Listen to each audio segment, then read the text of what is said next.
എല്ലാവർക്കും നമസ്കാരം. കുടുംബശ്രീ തൃശ്ശൂർ ജില്ലാ വിവിധ ബ്ലോക്കുകളായിട്ട് പുതിയ റിക്രൂട്ട്മെന്റ് വിളിച്ചിട്ടുണ്ട്. നമുക്ക് വന്നിരിക്കുന്ന റിക്രൂട്ട്മെന്റിന്റെ കംപ്ലീറ്റ് ഡീറ്റെയിൽസ് നോക്കാം. കോർഡിനേറ്റർ തസ്തികയിലേക്കാണ് റിക്രൂട്ട്മെന്റ് വിളിച്ചിരിക്കുന്നത്. റിക്രൂട്ട്മെന്റിലേക്ക് 2 തസ്തികയാണ് ഇപ്പോൾ റിപ്പോർട്ട് ചെയ്തിരിക്കുന്നത്. ഇത് കൂടാതെ ഒരു നോട്ടിഫിക്കേഷൻ കൂടിയുണ്ട്. 2 നോട്ടിഫിക്കേഷൻ നമ്മൾ ഈ വീഡിയോയിൽ നോക്കുന്നുണ്ട്. ഒന്നാമത്തേത് BC1 ആണ്, കോർഡിനേറ്റർ. 4 വേക്കൻസി ഉണ്ട്. ബിരുദാനന്തര ബിരുദം, കുടുംബശ്രീ അംഗം അല്ലെങ്കിൽ കുടുംബാംഗം ആയിരിക്കണം, അല്ലെങ്കിൽ ഓക്സിലറി അംഗമായവർക്ക് അപ്ലൈ ചെയ്യാം. 35 വയസ്സുള്ള ഏജ് ലിമിറ്റ്. 20,000 രൂപയാണ് മാസം സാലറി ആയിട്ട് പറഞ്ഞിരിക്കുന്നത്. അടുത്ത BC2 ആണ്, ബ്ലോക്ക് കോർഡിനേറ്റർ. ഒരു വേക്കൻസി ഉണ്ട്. VHSC പഠിച്ചവർക്ക് അപ്ലൈ ചെയ്യാൻ സാധിക്കുന്നതാണ്. അഗ്രികൾച്ചറാണ് പറഞ്ഞിരിക്കുന്നത്.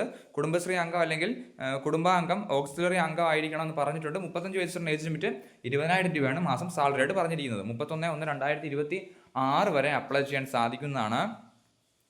ഒരു വർഷത്തേക്കായിരിക്കും നിയമനം ഉണ്ടായിരിക്കുന്നതെന്ന് പറഞ്ഞിട്ടുണ്ട്. എഴുത്ത് പരീക്ഷ, അഭിമുഖം തുടങ്ങിയ റിക്രൂട്ട്മെന്റ് പ്രോസസ്സാണ് പറഞ്ഞിരിക്കുന്നത്.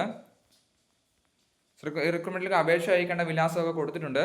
അപേക്ഷ അയക്കേണ്ട അവസാന തീയതിയായിട്ട് പറഞ്ഞിരിക്കുന്നത് 18 മെയ് 2026 ആണ്. സോ നമുക്ക് അടുത്ത നോട്ടിഫിക്കേഷൻ നോക്കാം. പരീക്ഷ തീയതി പറഞ്ഞിട്ടുണ്ട് 2026 മെയ് 24-നായിരിക്കും. സോ നമുക്ക് അടുത്ത നോട്ടിഫിക്കേഷൻ നോക്കാം.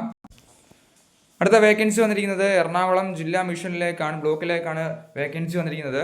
BC ബ്ലോക്ക് കോർഡിനേറ്റർ തസ്തികയാണ്. 2 വേക്കൻസി ഉണ്ട്. ബിരുദാനന്തര ബിരുദം, അംഗം കുടുംബശ്രീ അംഗമായിരിക്കണം അല്ലെങ്കിൽ കുടുംബാംഗമായിരിക്കണം.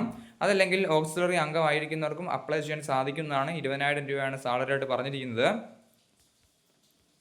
റിക്രൂട്ട്മെന്റിലേക്കും മുന്നേ പറഞ്ഞ പോലെ തന്നെ അപ്ലൈ ചെയ്യാൻ സാധിക്കുന്നത് 2026 മെയ് 20 വൈകുന്നേരം 5 മണി വരെയാണ് നമുക്ക് അപ്ലൈ ചെയ്യാൻ ടൈമായിട്ട് പറഞ്ഞിരിക്കുന്നത്. സോ അപേക്ഷിക്കാൻ ആഗ്രഹിക്കുന്നവർ അപ്ലൈ ചെയ്യാൻ നോട്ടിഫിക്കേഷൻ ഡൗൺലോഡ് ചെയ്യാൻ ലിങ്ക് ഡിസ്ക്രിപ്ഷൻ ബോക്സിൽ കൊടുത്തേക്കാം.